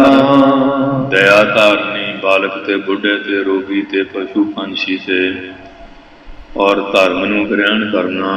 ਜਿਸ ਦੇਹ ਸੋ ਪਾਏ। ਇਹ ਸ਼ੁਭ ਗੁਣ ਜੀਤੇ ਕਿਰਪਾ ਕਰਕੇ ਪਰਮਾਤਮਾ ਦਿੰਦਾ ਉਹ। ਇਹ ਹੁਣ ਜਿਹੜੇ ਉੱਠੇ ਆ ਉਹ ਸਾਰਾ ਹੀ ਖੰਡਨ ਕਰੀ ਜਾਂਦੇ। ਤਪੱਸਿਆ ਕਰਨੀ ਮਨਮਤ। ਇਹਨਾਂ ਨੂੰ ਪੁੱਛੋ ਵੀ ਗੁਰਮਤਿ ਕਿਹੜੀ ਚੀਜ਼ ਦਾ ਨਾਮ। ਗੁਰੂ ਮਹਾਰਾਜ ਬਾਬੇ ਬਕਾਲੇ ਦਾ ਬਹੁਤ ਪ੍ਰਚਾਰ ਉਲਟ ਕਰਦੇ ਰਹੇ, ਬੜਾ ਕਰਦੇ ਰਹੇ। ਅਤੇ ਮਹਾਰਾਜ ਐਵੇਂ ਸੀ ਜੇ ਇਸ ਤਰ੍ਹਾਂ ਸੀ। ਉੱਥੇ 27 ਸਾਲ 9 ਮਹੀਨੇ 9 ਘੜੀਆਂ 9 ਪਲ ਹੋਰਾ ਹੈ ਬਣਿਆ ਹਾਲੇ ਵੀ। ਉਹ ਇੱਥੇ ਵੀ ਹੈ। ਹੁਣ ਤਾਂ ਆਪਾਂ ਰੂਪ ਰੇਖਾ ਹੋਰ ਬਣਾਤੀ ਹੈ, ਕਿਉਂਕਿ ਆਪਣੇ ਢੰਗ ਨਾਲ ਅਸੀਂ ਕੰਮ ਕਰਨੇ ਚਾਹੁੰਦੇ ਨਹੀਂ ਪਰ। ਸੋ ਇਸ ਵਾਸਤੇ ਜਪ ਤਪ ਸੰਜਮ ਦਇਆ ਤੇ ਧਰਮ ਇਹ ਜਿਹੜੇ ਸ਼ੁਭ ਗੁਣ ਹਨ, ਜਿੱਤੇ ਉਹ ਕਿਰਪਾ ਕਰਦਾ ਨਾ ਉਹਨੂੰ ਪ੍ਰਾਪਤ ਹੁੰਦੇ ਹਨ। ਜਿਸ ਬੁਝਾਏ ਅਗਨ ਆਪ। ਜਿਸ ਨੂੰ ਇਹ ਗੱਲ ਸਮਝਾ ਦਿੰਦਾ ਉਹਦੇ ਅੰਦਰੋਂ ਇਹ ਵਿਕਾਰਾਂ ਦੀ ਅੱਗ ਵੱਲੋਂ ਸ਼ਾਂਤੀ ਹੁੰਦੀ ਹੈ। ਸੋ ਨਾਮ ਧਿਆਏ। ਗੁਰਮੁਖ ਨਾਮ ਧਿਆਉਂਦਾ ਨਹੀਂ ਤਾਂ ਇਹ ਕਾਮ ਰੂਪੀ, ਕ੍ਰੋਧ ਰੂਪੀ, ਲੋਭ ਹੰਕਾਰ ਰੂਪੀ ਭੂਤ ਨਾਲ ਸਵਾਰ ਹੋ ਜਾਏ, ਇਹ ਵੀ ਕਿੱਥੇ ਸੇਵਾ ਸਿਮਰਨ ਕਰਨ ਦਿੰਦੇ। ਰਵਿਦਾਸ ਜੀ ਵੀ ਕਹਿ ਰਹੇ ਨੇ, ਨਦੂਤਨ ਖਲਵਦ ਕਰ ਮਾਰਿਓ, ਵੱਡੋ ਨਲਾਜ ਅਜੂ ਨਹੀਂ ਹਾਰਿਓ। ਇਹ ਤਾਂ ਬੜਬੜਿਆਂ ਨੂੰ ਗੌਤਮ ਨਾਰੁਮਾ ਪਤ ਸੁਆਮੀ, ਸੀਸ ਤਰਨ ਸਹਿਜ ਭਾਗੁਗਾਮੀ। ਆ ਬਾਣੀ 'ਚ ਲਿਖਿਆ ਹੋਇਆ ਨਾ, ਇਹ ਤਾਂ ਜਿੱਤੇ ਕਿਰਪਾ ਹੁੰਦੀ ਨਾ, ਪੰਜੇ ਦੂਤ ਕੀਤੇ ਬਸ ਛਿੱਕੇ, ਉਹਨੇ ਪੰਜਾਂ ਦੂਤਾਂ ਨੂੰ ਬਸ ਕੀਤਾ। ਨਹੀਂ ਤਾਂ ਸਾਰਾ ਸੰਸਾਰ ਜਿਵੇਂ ਕਲੰਦਰ ਬਾਂਦਰ ਨੂੰ ਨਚਾ ਰਿਹਾ ਨਾ, ਇਹ ਪੰਜੇ ਭੂਤ ਨੇ ਬੰਦਿਆਂ ਨੂੰ ਬਾਂਦਰ ਬਣਾ ਕੇ ਨਚਾ ਰਹੇ। ਇਹਦਾ ਕਹਿੰਦਾ ਮੈਂ ਇਨਸਾਨ ਆ, ਇਨਸਾਨ ਨਹੀਂ ਹਵਾਨ ਬਣਿਆ ਪਿਆ ਹੈ ਇਨਸਾਨ। ਜੇ ਅੱਜ ਕਹਿ ਦਈਏ ਕਿ ਬੀਬੀਓ ਆ ਬੱਚਿਆਂ ਦੇ ਕੇਸ ਦਾੜੀਆਂ ਰੱਖੋ, ਨਹੀਂ ਬਾਬਾ ਜੀ ਚੰਗੇ ਇਨਸਾਨ ਬਣਨਾ ਚਾਹੀਦਾ। ਇਹਦੇ 'ਚ ਕੀ ਪਿਆ ਹੋਇਆ? ਜਿਹੜੇ ਦਾੜੀ ਕੇਸ ਰੱਖ ਦਿਓ ਚੰਗੇ ਇਨਸਾਨ ਨਹੀਂ ਹੁੰਦੇ। ਹੁਣ ਇਹਨਾਂ ਲੋਕਾਂ ਦੇ ਅੰਦਰ ਮੋਹਰਿਓਂ ਗਿਆਨ ਇਉਂ ਕਰਦੀਆਂ, ਗਿਆਨ ਸੁਣਾਉਂਦੀਆਂ ਮੋਹਰੇ, ਰੰਨਾਂ ਹੋਈਆਂ ਬੋਧੀਆਂ ਪੁਰਖ ਹੋਏ ਸਯਾਦ, ਉਹ ਹਾਲਤ ਬਣੀ ਹੋਈ ਹੈ। ਪੁੱਤ ਜਿਹਨੂੰ ਰਾਤੀ ਜਨੋਰੀ ਜੋਰੂ ਜਿਨ੍ਹਾਂ ਦਾ ਸਿਕਦਾਰ, ਕਿ ਜਿਹੜੇ ਦਾੜੀ ਕੇਸ ਰੱਖਦੇ ਆ ਉਹ ਚੰਗੇ ਇਨਸਾਨ ਨਹੀਂ। ਅਤੇ ਜਿਹਨੇ ਸਾਰਾ ਕੁਛ ਇਹਨੂੰ ਸਾਫ ਸੁਫ ਕੀਤਾ ਹੋਵੇ ਉਹ ਚੰਗਾ ਇਨਸਾਨ ਹੈ। ਅਤੇ ਜਦੋਂ ਹੁਣ ਖੋਪਰੀ ਪੁੱਠੀ ਹੋ ਜਾਏ ਅਤੇ ਫਿਰ ਕੌਣ ਮੱਤ ਦੇਵੇਗਾ ਇਹਨਾਂ ਲੋਕਾਂ ਨੂੰ? ਪਾਤਸ਼ਾਹ ਜੀ ਦੱਸਦੇ ਹਨ, ਜਿਸ ਬੁਝਾਏ ਅਗਨ ਆਪ। ਜਿਹਦੇ ਅੰਦਰ ਅੱਗ ਆ ਨਾ ਵਿਕਾਰਾਂ ਦੀ ਬੁਝਾਵੇ, ਉਹਦੀ ਬੁਝਦੀ ਹੈ। ਨਹੀਂ ਤਾਂ ਲੱਟ ਲੱਟ ਬਲ ਰਹੀ, ਭਾਂਬੜ ਮਚੇ ਹੋਏ ਆ ਇਸ ਵੇਲੇ, ਭਾਂਬੜ ਮਚੇ ਨੇ। ਇਹ ਅੱਗ ਜਿਹੜੀ ਸੋਝੀ ਦੇਵੇ ਸਿਮਰਨ ਦੀ, ਉਹਦੇ ਅੰਦਰੋਂ ਆਪ ਕਿਰਪਾ ਕਰਕੇ ਬੁਝਾ ਦੇਵੇ, ਫਿਰ ਇਹ ਬੁਝਦੀ ਹੈ। ਇੱਕ ਤਾਂ ਚੁੱਲ੍ਹੇ ਦੀ ਅੱਗ ਹੁੰਦੀ ਨਹੀਂ, ਉਹ ਥੋੜ੍ਹਾ ਜਿਹਾ ਪਾਣੀ ਪਾ ਦਈਏ ਕਿ ਬੁਝ ਜਾਂਦੀ ਹੈ। ਕਿਤੇ ਸ਼ਹਿਰ ਮੁਹੱਲੇ 'ਚ ਨਾ ਰੱਬ ਕਰੇ ਲੱਗ ਜਾਏ। ਪਿੱਛੇ ਜਿਹੇ ਇੱਕ ਦਿਨ ਸੁਲਤਾਨਪੁਰ ਵੀ ਹੋ ਗਿਆ ਸੀ, ਫਿਰ ਉਹ ਫਾਇਰ ਬ੍ਰਿਗੇਡ ਵਾਲਿਆਂ ਨੇ ਕਾਬੂ ਪਾਇਆ। ਇਸ ਤਰ੍ਹਾਂ ਹੀ ਫਿਰ ਇੱਕ ਦਾਵਾ ਅਗਨੀ ਹੁੰਦੀ ਹੈ, ਜੰਗਲ ਨੂੰ ਲੱਗ ਜਾਏ, ਉੱਥੇ ਫਾਇਰ ਬ੍ਰਿਗੇਡ ਵਿਚਾਰੇ ਕੁਝ ਨਹੀਂ ਕਰਦੇ। ਉੱਥੇ ਤਾਂ ਇੰਦਰ ਮੀਂਹ ਮੂੰਹ ਪਾ ਦੇ ਤੇ ਭਾਵੇਂ ਬੁੱਝ ਜਾਏ, ਉਵੇਂ ਨਹੀਂ ਬੁੱਝਦੀ। ਆਸਟ੍ਰੇਲੀਆ 'ਚ ਦੂਰੀ ਲੱਗੀ, ਅਮਰੀਕਾ ਦੇ ਜੰਗਲਾਂ 'ਚ ਪਿੱਛੇ ਜਿਹਾ ਹੋ ਗਿਆ ਸੀ। ਕਈ ਵਾਰੀ ਐਸਾ ਹੋ ਜਾਂਦਾ, ਪਤਾ ਨਹੀਂ ਕਿੰਨੇ ਕੁ ਜੀਵ ਜੰਤੂ ਸੜ ਗਏ ਸੀ, ਮਰ ਗਏ ਸੀ, ਲੱਖਾਂ ਹੀ। ਇਹ ਜਠਰਾਗਨੀ ਅੰਦਰ ਦੇ ਖਾਧੇ ਪੀਤੇ ਨੂੰ ਭਸਮ ਕਰਦੀ ਹੈ। ਇਹ ਦਾਵਾ ਅਗਨੀ ਜੰਗਲ ਨੂੰ ਤਬਾਹ ਕਰਦੀ ਹੈ। ਇਹ ਬੜਵਾ ਅਗਨੀ ਸਮੁੰਦਰ ਦੇ ਵਿੱਚ ਹੈ। 999 ਦਰਿਆ, 7 ਸਮੁੰਦਰ ਬਣਦੇ ਆ। ਗੜਾੜ ਹੈ, ਜਿਵੇਂ ਰਸ ਕੱਢਣ ਵਾਲਾ ਚੁੱਲ੍ਹਾ ਹੁੰਦਾ, ਇੰਨੀ ਅੱਗ ਆ। ਉਹ 7 ਸਮੁੰਦਰਾਂ ਦਾ ਪਾਣੀ ਜਿਹੜੇ ਪੈਂਦਾ, ਜਿਵੇਂ ਤਵੇ ਸੜੇ ਤੇ ਇੱਕ ਬੂੰਦ ਸੜ ਜਾਂਦੀ, ਇਉਂ ਸੜੀ ਜਾਂਦੇ ਉਹ। ਉਹਨਾਂ ਦੇ ਦਰਿਆਵਾਂ ਦਾ ਪਾਣੀ ਦਿਨ ਰਾਤ ਸਮੁੰਦਰਾਂ 'ਚ ਪੈ ਰਿਹਾ। ਅੱਗ ਨਾ ਹੋਵੇ ਕਿ ਉਵੇਂ ਗਰਕ ਕਰ ਦੇਣ ਦੁਨੀਆ ਨੂੰ, ਜਲ ਥਲ ਹੋ ਜਾਏ, ਪਰਲੋ ਹੋ ਜਾਏ। ਉਹ ਬੜਵਾ ਅਗਨੀ ਰੱਖੀ ਹੋਈ ਹੈ। ਇਸ ਤਰ੍ਹਾਂ ਮੇਰੇ ਤ੍ਰਿਸ਼ਨਾ ਈਰਖਾ ਦੀ ਅੱਗ, ਜ਼ੁਲਮ ਦੀ ਅੱਗ ਹੈ। ਥੋੜ੍ਹਾ 1.25 ਮਣ ਜੰਜੂ ਲਾ ਕੇ ਰੋਟੀ ਖਾਂਦਾ ਸੀ। 2.5 ਤੋਲੇ ਦਾ ਜੰਜੂ ਹੁੰਦਾ, 5 ਦੇ ਲਾਏ ਤੇ ਇੱਕ ਛਟਾਂਕ ਬਣ ਗਏ। ਬਾਕੀ ਲਾ ਲਓ, ਹਿਸਾਬ ਕਿਤਾਬ ਤੁਸੀਂ ਘਰ ਜਾ ਕੇ ਗਿਣ ਲਿਓ ਕਿੰਨੇ ਬੰਦਿਆਂ ਦੇ ਲੈਂਦੇ ਸੀ। ਫਿਰ ਉਹ ਰੋਟੀ ਰੰਗਾ ਖਾਂਦਾ ਸੀ। किन्नी कतलाम किन्ने मंदिर कोल बह बह के जयपुर जाके ढहाए सारे नसीहतां सारियां और बहुत मारे। पर धन गुरु तेग बहादुर साहब जी महाराज जदों दिल्ली जाके चांदनी चौक शीस दिया पर सिरड़ न दिया, ठीकर बोर दली सिर प्रभुर किया प्यान, तेग बहादुर सी किरिया करी न किन हुमान, मती दास सती दा दयाल दास। फिर वो भांबड़ शांत कीते न। होर भी बहुत मारे सी मरे सी, पर जिन्हां ने 27 साल 9 महीने 9 दिन 9 घड़ियां 9 पल एडा वड्डा तप सी, उसने अग बुझाई नहीं। इस वास्ते जुल्म दी अग ये शहीदां दे खून नाल बुझदी है, उवें नहीं बुझदी। एक तृष्णा दी अग है, ईरखा हंसेत लोभ कोप दी, तृष्णा बुझा हर के नाम है, हरि दे नाम नाल बुझदी है। हाँ जी, सो नाम ध्याए।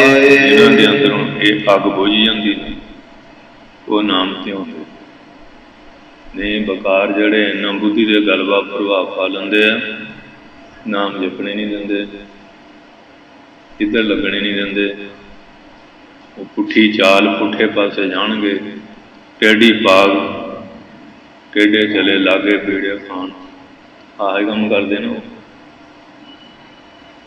सारा काम उन्हों का टेढ़ा पिंड धिड़ंगा ही होंदा, मां पे भी रोंदे है, ये जी कहना नहीं मनते जी, ऐं करदे ओं करदे।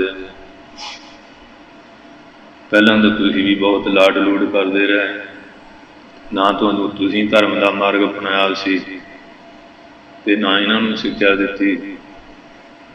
जे तां दुध सही नूं जाग लग जाए ना, फिर तां दहीं दूहीं मक्खण घ्यो कई कुछ बन जाता, तो जिसले दुध फुट जाए फिर तो कुछ नहीं ना बनता। तो दुध तो बुध एक जिही होंदी है, बुध नूं भी भैड़ा जाग पहलां ला दिता, जिसले बुद्धि फुट जाती है फिर दौड़े फिरनगे, जां तागे तवीतां वालियां दे जां मंत्रियां जंत्रियां तंत्रियां हुक्म होणगे। पता नहीं जी अपने मुंडे कुड़ी नूं कीता होया कुछ, कीता की है, पहला जाग गलत लग गया, हुण बुद्धि फुट चुकी है। इस वास्ते फिर समझते नहीं, समझाया। तो महाराज सच्चे पातशाह किरपा करके दस दे, तो पहलां तो ही संभाल करनी पैंदी है, आप भी नेक बनना, बच्चों भी नेकी वाले रास्ते तोरना, फिर ही सोझी आउंदी हुंदी है। पातशाह जी किरपा करके समत बख्शदे हन। अंतरजामी अगम पुरख, वो महाराज अंतरजामी है, अगम पुरख है, आम बंदियां दी गमता नहीं, उन्हां दे ज्ञान नूं समझ सकण। एक दृष्ट दिखाए, जिते किरपा करते हैं एक एकताली दृष्टि दे के, वो जड़ा एक परमात्मा की जोत सारियां दे अंदर दिखा देंदे है, भेद भाव खत्म कर देंदे हन। साध संगत कै आसरै, साध संगत का आसरा लैके साधुओं की संगत का फिर मन नूं आपां ठल पा सकते हैं, बकारां वालों रोक सकते हाँ। प्रभ स्यों रंग लाए, वो महापुरख जड़े आ उन्होंने रंग लगा हुंदा, जड़े संगी है उन्होंने भी रंग ला देंदे। जाको रंग लागो इस युग में, सो कहियत है सूरा आत्म जिणे सगल वस आकै जाका, सतगुर पूरा। वो किरपा कर देंदे हन। औगण कट मुख उजला, सारे औगणा नूं कट देंदे आ, फिर वो बाणी सिमरन कर लांदे, ਸਿਮਰਨ ਦੇ ਨਾਲ ਪਾਨਾਂ ਦੇ ਬੀੜਿਆਂ ਨਾਲ ਮੂੰਹ ਜਲ ਨਹੀਂ ਹੁੰਦਾ, ਜਾਂ ਬੁੱਲਾਂ ਨੂੰ ਆ ਰੰਗ ਰੁੰਗ ਜਿਹਾ ਲਾ ਕੇ ਡੈਣਾ ਵਾਲਾ ਰੂਪ ਧਾਰ ਕੇ ਮੁਖੜਾ ਉਜਲਾ ਨਹੀਂ ਹੁੰਦਾ। ਇਹ ਮੁਖ ਸਿਮਰਨ ਦੁਆਰਾ, ਨਾਮ ਦੁਆਰਾ ਉਜਲ ਪਵਿੱਤਰ ਹੁੰਦਾ ਹੈ। ਹਰ ਨਾਮ ਧਰਾਏ, ਹਰੀ ਦੇ ਨਾਮ ਦੀ ਕਮਾਈ ਕਰਕੇ ਆਪ ਵੀ ਤਰ ਜਾਂਦੇ ਆ, ਤੇ ਜਿਹੜੇ ਸੰਗੀ ਹੈ ਉਹਨਾਂ ਨੂੰ ਵੀ ਤਾਰ ਲੈਣਾ ਕਰਦੇ ਹਨ। ਜਨਮ ਮਰਨ ਭਉ ਕੱਟੇ ਓਨ, ਜੰਮਣ ਮਰਨ ਦਾ ਜਿਹੜਾ ਜਮਾਂ ਦਾ ਭੈ ਉਹਨੂੰ ਕੱਟ ਦਿੰਦੇ ਹਨ। ਫੇਰ ਜੋਨ ਨਾ ਪਾਏ, ਪਿਆਰੇ ਮੁੜ ਕੇ 84 ਲੱਖ ਜੂਨਾਂ 'ਚ ਨਹੀਂ ਪਾਏ ਜਾਂਦੇ। ਉਹਨਾਂ ਦੇ ਜੰਮਣ ਮਰਨ ਦੇ ਸਾਰੇ ਰੋਗ ਪੂਰੇ ਸਤਿਗੁਰੂ ਕੱਟ ਦਿੰਦੇ ਹਨ। ਅੰਧ ਖੂਬ ਦੇ ਕਾਟੇ ਅੰਨ, ਇਹ ਜਿਹੜਾ ਸੰਸਾਰ ਰੂਪੀ ਅੰਨਾ ਖੂਹ ਜਿਸ ਸਾਰਾ ਸੰਸਾਰ, ਜਿਵੇਂ ਇੱਕ ਭੇਡ ਡਿੱਗਦੀ ਆ ਦੂਜੀਆਂ ਡਿੱਗੀ ਜਾਂਦੀਆਂ, ਬਸ ਜਗਤ ਕੀ ਭੇਡਾ ਚਾਲ ਚਲਤੇ ਕੇ ਪਾਛਾ ਚੱਲੈ, ਪਰਮਾਰਥ ਨਾ ਸੰਭਾਲ ਦੇਖੋ ਜਗ ਮੂੜਤਾ। ਬਸ ਹੇੜਾਂ ਦੀਆਂ ਹੇੜਾਂ, ਬੱਗਾਂ ਦੇ ਬੱਗ ਪੁੱਠੇ ਪਾਸੇ ਤੁਰੇ ਫਿਰਦੇ ਆ। ਇਹ ਸੰਸਾਰ ਦੀ ਹਾਲਤ ਆ। ਪਾਤਸ਼ਾਹ ਕਹਿੰਦੇ ਜੀ ਤੇ ਕਿਰਪਾ ਕਰਦੇ ਆ, ਉਹਨੂੰ ਅੰਧੇ ਖੂਹ ਚੋਂ ਉਹ ਕੱਢਦੇ ਹਨ। ਲੜ ਆਪ ਫੜਾਏ, ਆਪਣਾ ਜਿਹੜਾ ਉਪਦੇਸ਼ ਰੂਪੀ ਲਾੜਿਆ ਉਹ ਕਿਰਪਾ ਕਰਕੇ ਗੁਰਮੁਖ ਜਨਾਂ ਨੂੰ ਪਕੜਾਉਂਦੇ ਹਨ। ਨਾਨਕ ਬਖਸ਼ ਮਿਲਾਏ ਹਨ, ਸ਼ਬਦ ਉਪਦੇਸ਼ ਦੁਆਰਾ ਹਿਰਦੇ ਦਾ ਅਗਿਆਨ ਦੂਰ ਕਰਕੇ ਗਿਆਨ ਦਾ ਪ੍ਰਕਾਸ਼ ਕਰਕੇ ਟੁੱਟਿਆਂ ਹੋਇਆਂ ਜੀਵਾਂ ਨੂੰ ਪਰਮਾਤਮਾ ਨਾਲ ਜੋੜ ਦਿੰਦੇ, ਮਿਲਾ ਦਿੰਦੇ ਹਨ। ਰੱਖੇ ਗਾਲ ਲਾਏ, ਅਤੇ ਉਹਨਾਂ ਨੂੰ ਸਦਾ ਲੜ ਲਾ ਕੇ ਰੱਖਦੇ ਆ, ਕਦੀ ਵੀ ਉਹਨਾਂ ਨੂੰ ਆਪਣੇ ਨਾਲੋਂ ਵਿਛੜਨ ਨਹੀਂ ਦਿੰਦੇ ਹਨ। ਇਹ ਸਤਿਗੁਰੂ ਸੱਚੇ ਪਾਤਸ਼ਾਹ ਜੀ ਦੀ ਪਾਵਨ ਬਾਣੀ ਰਾਮਕਲੀ ਦੀ ਦੂਜੀ ਵਾਰ ਇੱਕ ਸ਼ਬਦ ਰਹਿ ਗਿਆ ਕਿ ਰਾਏ ਸੱਤੇ ਬਲਵੰਡੇ ਦੀ ਵਾਰ ਆਰੰਭ ਹੋਣੀ ਹੈ। ਤੇ ਧੰਨ ਧੰਨ ਸਤਿਗੁਰੂ ਜੀ ਨੇ ਬਾਬਾ ਫਰੀਦ ਸਾਹਿਬ ਜੀ ਨੂੰ ਮੁਖਾਤਬ ਕਰਦੇ ਹਾਂ ਸਮੁੱਚੇ ਸੰਸਾਰ ਨੂੰ ਇਹ ਪਵਿੱਤਰ ਉਪਦੇਸ਼ ਬਖਸ਼ਿਸ਼ ਕੀਤਾ ਹੈ। ਭਾਗਾਂ ਵਾਲੇ ਹੈ ਉਹ ਲਾਹਾ ਲੈਂਦੇ। ਬਾਬਾ ਫਰੀਦ ਸਾਹਿਬ ਬੜੇ ਭਾਗੀ ਬਣ ਗਏ ਜਿਨ੍ਹਾਂ ਨੇ ਗੁਰੂਆਂ ਪੀਰਾਂ ਦੀ ਸੰਗਤ ਕੀਤੀ ਔਰ ਨਾਮ ਦੀ ਕਮਾਈ ਕਰਕੇ ਲਾਹਾ ਲਿਆ। ਤੇ ਬਾਣੀ ਵਿੱਚ ਉਹਨਾਂ ਦੇ ਕਿੰਨੇ ਸ਼ਬਦ ਆਏ। ਬਾਬਾ ਫਰੀਦ ਸਾਹਿਬ ਦੇ ਸ਼ਲੋਕ ਵੀ ਹੈਗੇ ਆ। ਸੋ ਇਸ ਵਾਸਤੇ ਉਹਨਾਂ ਨੂੰ ਸਰੋਪਾ ਬਖਸ਼ਿਸ਼ ਕਰਦਿਆਂ ਹੋਇਆਂ ਮਹਾਰਾਜ ਨੇ ਇਹ ਦਾਤ ਜਿਹੜੀ ਬਖਸ਼ੀ ਹੈ। ਸੋ ਆਈ ਸੰਗਤ ਨੂੰ ਜੀ ਆਇਆਂ। ਸਾਰਿਆਂ ਦਾ ਭਾਈ ਧੰਨਵਾਦ। ਮਹਾਰਾਜ ਮਿਹਰ ਕਰਨ, ਨਾਮਦਾਨ ਸਿੱਖੀ ਦਾਨ ਭਰੋਸਾ, ਤੰਦਰੁਸਤੀ ਬਖਸ਼ਿਸ਼ ਕਰਨ। ਪ੍ਰਬੰਧਕਾਂ ਦਾ, ਸੰਗਤਾਂ ਦਾ, ਸਮੂਹ ਸੇਵਾਦਾਰਾਂ ਦਾ ਧੰਨਵਾਦ। ਖਾਲਸਾ ਪੰਥ ਵਿੱਚ ਏਕਤਾ ਭਾਗ ਪਿਆਰ ਚੜ੍ਹਦੀ ਕਲਾ ਬਖਸ਼ਿਸ਼ ਕਰਨ। ਵਾਹਿਗੁਰੂ ਜੀ ਕਾ ਖਾਲਸਾ, ਵਾਹਿਗੁਰੂ ਜੀ ਕੀ ਫਤਿਹ। ਬੋਲੇ ਸੋ ਨਿਹਾਲ। ਸਤਿ ਸ੍ਰੀ ਅਕਾਲ।